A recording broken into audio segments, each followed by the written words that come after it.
Qur'on o'qiganlar, yodlagan, o'qigan insonlarga qiyomat kunida Alloh qorilardan oldin, Qur'on o'qiguvchilardan oldin, xoh qizlar bo'lsin, xoh o'g'illar bo'lsin, bu yerda jins aloqasi yo'q.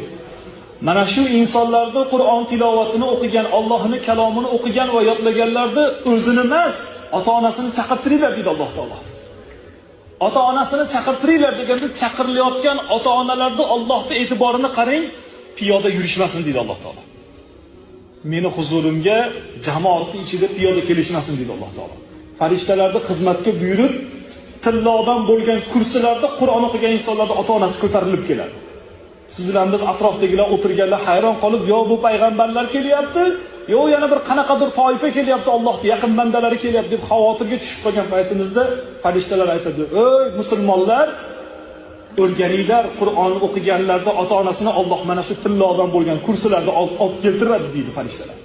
Va ularga qarang, shu ham yetmaganidek, mana shu tillodan bo'lgan kursini ko'tarib kelayotgan paytida quyosh va undan-da yorqinroq bo'lgan tojlar kiydiriladi Qur'on o'qiganlarda ota-onasiga.